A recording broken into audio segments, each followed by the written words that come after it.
Hi Floppycatters, it's been a while since I've done an update on my two kitties. This is my 14.5-year-old seal-mitted ragdoll cat with blaze, Charlie, and this is my 14.5-year-old blue lynx-mitted cat, Trigg. I call him Chiggy mostly. Every day we go out into my fenced-in backyard. They are not allowed to go over the fence. In the almost 15 years that I've had them, Charlie has scaled the fence twice. Once running after another cat that was in the yard, and then the other time I can't remember what the cause was. Maybe there was a cat on the other side of the fence. Charlie is not a ragdoll when it comes to ragdoll cat behavior. He goes on the attack. It's funny because, you know, you're not supposed to let your ragdoll cats outside because they're defenseless and not known to protect themselves, and that is the opposite of what I've experienced with Charlie. However, I don't want a cat-to-cat interaction because my sister actually just experienced that whole debacle with her two cats. One of her cats ended up with an abscess from the other cat biting it. So that's why we don't want cat-to-cat interactions, because cat bites are nasty. They are very bacteria oriented, so then they cause abscesses and all sorts of problems for wound healing. So you might have noticed Charlie scratching, and you also might notice that Trigg has kind of yucky looking fur. That's because I put coconut oil on his right in the middle between his shoulder blades the other day, because he had kind of like a little hot spot there, and so he's been slowly licking it off, so it looks terrible. But that is not an indication of his health. That's because of what I put on his coat. But usually a clumpy coat in an older cat can mean kidney disease, so I would be concerned if I didn't know what had happened there. My cats eat grass. Sometimes we're going to a new veterinarian, new to us, not new veterinarian. She's actually been in practice for years and years and years, but she's semi-retired and started to work again out of a vet here a couple days a week. And I was asking her about my cats eating grass, and she said it's not surprising because in the spring there's tons of minerals on the new growth, and so they're just, you know, trying to get that mineral from the grass. Flea control is a new thing for me because I used to use topical flea medications, but Charlie ended up getting a head tremor from them. That's one of the concerns with topical flea meds, the chemical kind that you would get at your vet, for example, because they use pesticides, which are chemicals to keep the fleas off, and sometimes you can end up with like seizures and all sorts of things. So a couple of years ago that happened with us, and as a result we no longer use topical flea meds. We use natural flea control. However, I have found that in order to have flea control be effective, naturally you have to attack it in several different ways. Number one, the amount of fleas on your cat is not indicative of the amount that is in your environment. So whether it's your home or your yard, it's like 95% is in the environment and 5% is on your cat. So it's pretty interesting to me that we even treat the cat. If that's the case, we should be always treating the environment, I believe, based on those percentages. Yesterday, I mowed my yard, and after I sprayed Tick Killz, which is an all-natural product, and that's what I try to do. So we were outside yesterday, they went inside, gave them their treats and all that kind of stuff that we do, our usual. I also dunk their paws into like a tiny bit of water to get any pollen or whatever off, because it's April right now, and so everything is blooming and causing more allergies and whatnot. So I dunk their paws, and then after that I go and mow my lawn, and then I spray the Tick Killz about once a week, once every 10 days right now. It can be applied every month, but I cannot risk another flea infestation with this guy. He has flea allergy dermatitis, which means like any time a flea gets on him, he goes berserk, and it is berserk craziness. And then he has a lot of histamine release, and he's just miserable. I can get it all under control very quickly with homeopathic medicine, and also I give him some clay now, but I can do it with slippery elm as well. And that's why I go after it. Now in my house, I vacuum 3 to 4 times a week in the spring, summer, fall, and then lay off in the winter. And I also have flea traps around my house. I also have towels on all of their beds so that I can, if we get fleas, then I can just pick them all up and wash them every day. I also put diatomaceous earth down underneath all of my furniture so that I'm not always having to move all my furniture to vacuum underneath it.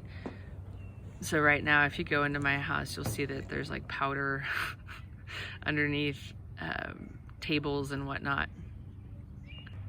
One thing that's cool that I found out though about the towel thing is by keeping the towels on their beds or anywhere else that they lay, like I have towels on my bed as well for them, if I keep up with washing those, then that also removes any pollen that we get outside. So that keeps it, their histamine levels down. I've learned a lot from these two.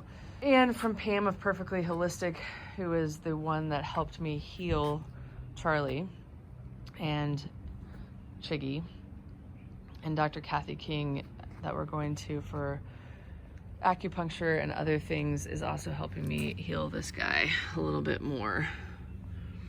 I did a lot of damage giving them lots and lots of vaccines, all the flea meds for many, many years, a poor diet and more. So they consequently, when we went after the detox, had lots of things to work through to get everything in working order again. It's really changed my life. Made me look at everything holistically, and how do we address the cause of the problem rather than treating the problem. How do we address the cause of the problem?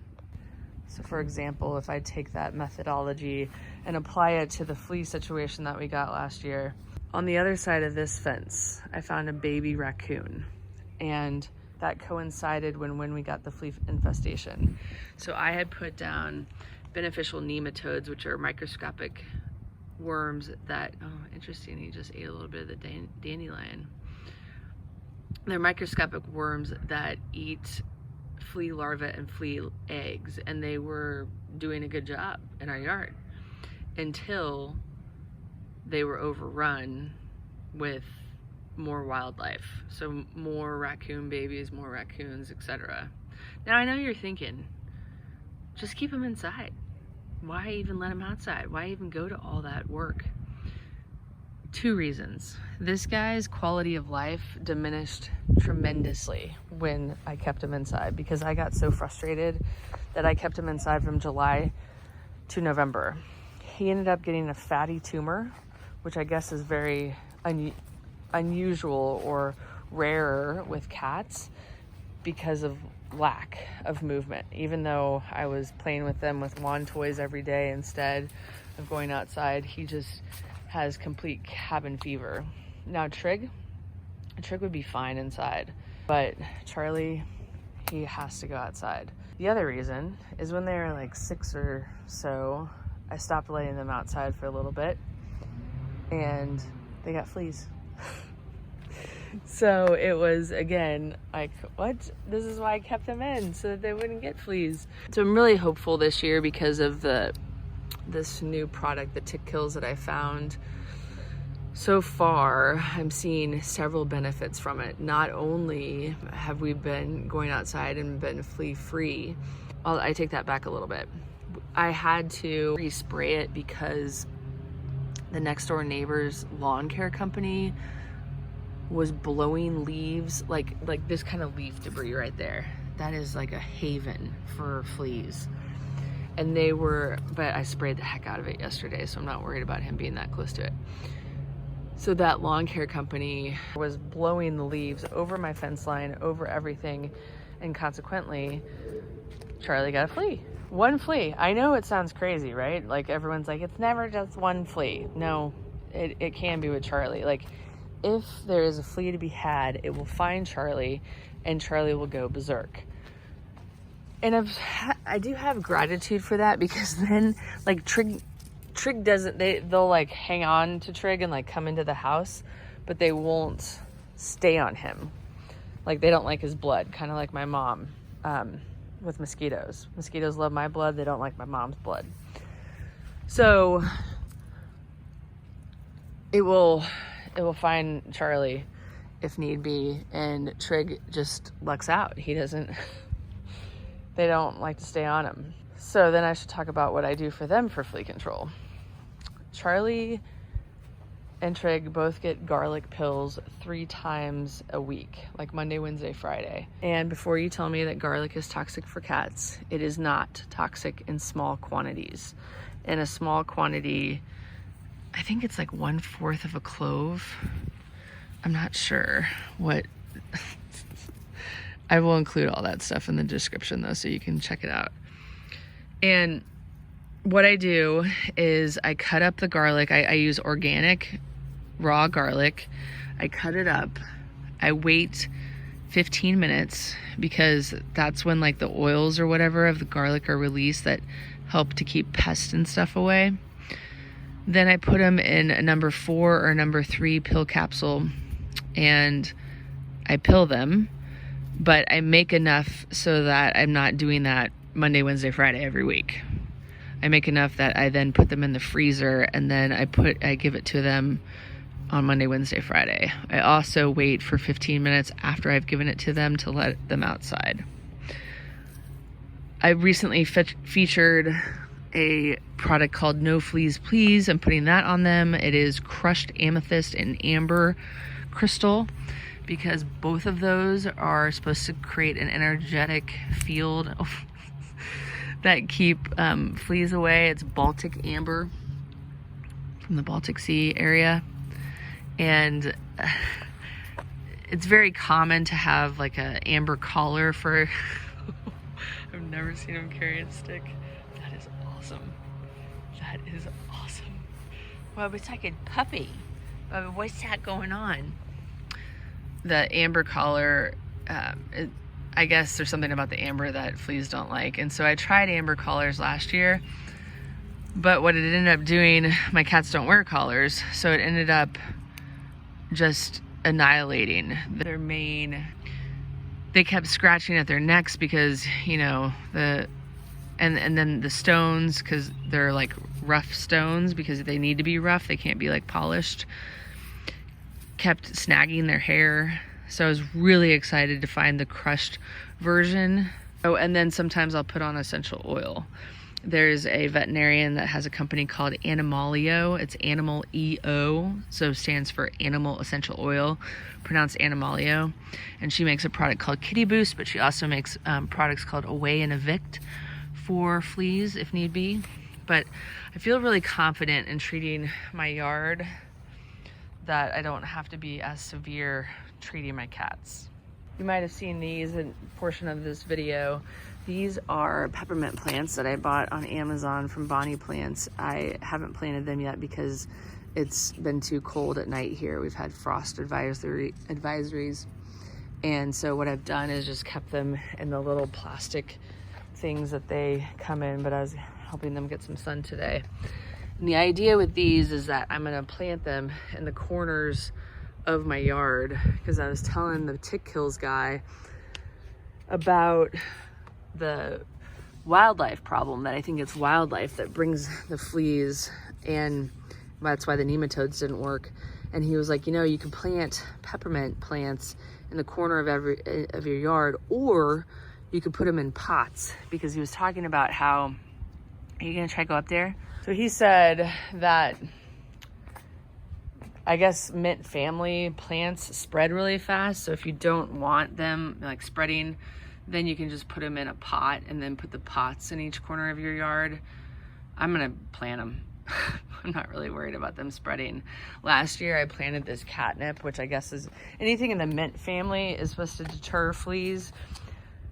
The only problem is my neighbor's cat has jumped over and is like rolling in the catnip. So anyway, I planted these last year as seeds, and like they've already come up, but you can see how quickly they grow. But again, I pretty much don't care about anything other than preventing fleas, because a flea infestation costs so much emotionally, physically, and financially for me. I get nothing done for Floppycats, so my business then suffers. Charlie is a mess, and getting him under control is a mess. It's exhausting physically and emotionally for him and for me. I am either researching or vacuuming or cleaning or washing him. Actually, if you have a short-haired cat, one of the best ways if you have a flea infestation is to put coconut oil all over them, because it literally suffocates the fleas. But with a long-haired cat, you end up with an oily looking coat. And this was from like a dabble of coconut oil, nothing. So I can't even imagine, and it wasn't for fleas like I said earlier, but I can't even imagine putting coconut oil all over a long-haired cat. However, the thing that I did do was I put him in an Epsom salt bath, and magnesium is really good, you know, for the nervous system, and the fleas don't like an Epsom salt bath. So I literally put on a long sleeve t-shirt, assuming that I was gonna get clawed, and pants, and got in the bath with him, and he was really calm, and his eyes afterwards were like back to normal and not like super toxic looking, because fleas create a histamine reaction, and then the histamine releases toxins, so it's like it's just a nightmare. And his eyes looked phenomenal after that bath, and I would have kept it up, but I did it one more time.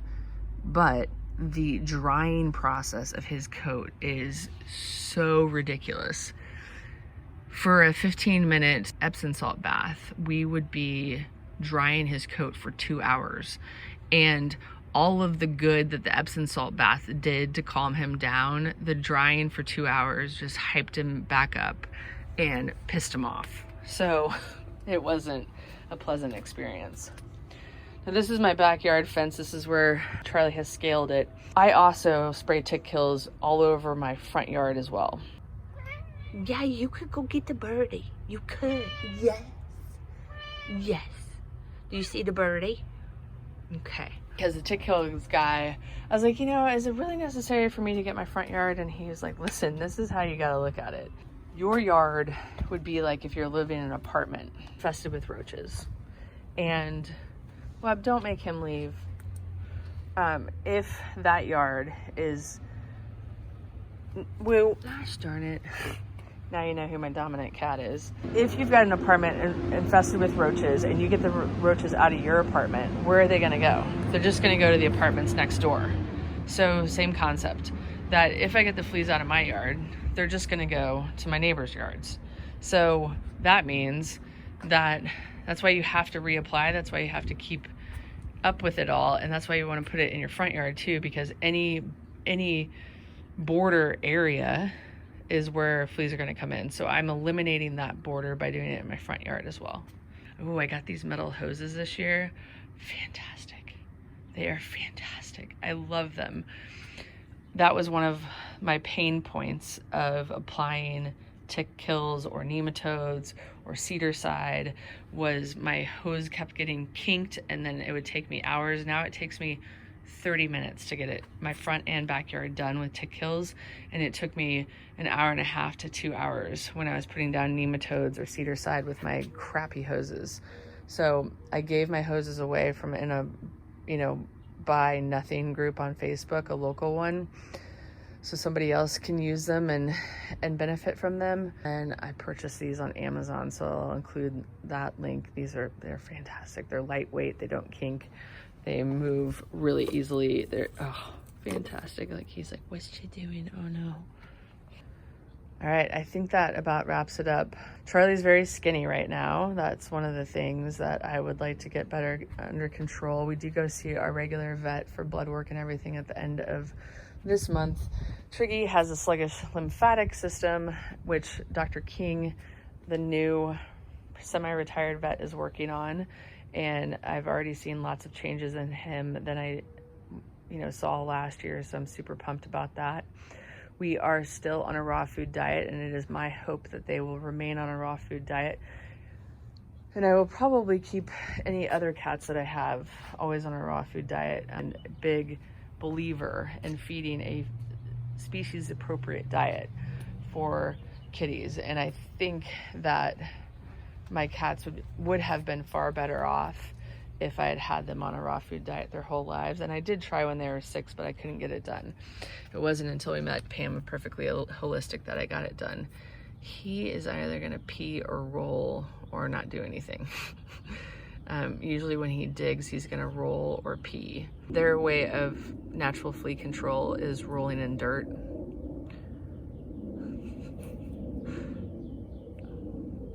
Get it, Jiggy. Another reason that they do rolling in dirt is because it helps them not smell. So when they're hunting, yeah, he's gonna pee. Trigg and my cat Rags are the only cats that I've ever had that pee outside. And I think it's so funny because Charlie's the dominant cat. Like I said, Charlie will chase after other cats, but Trigg is the one that pees outside. So it cracks me up. Or maybe he's not gonna pee. I thought you were gonna go to the bathroom.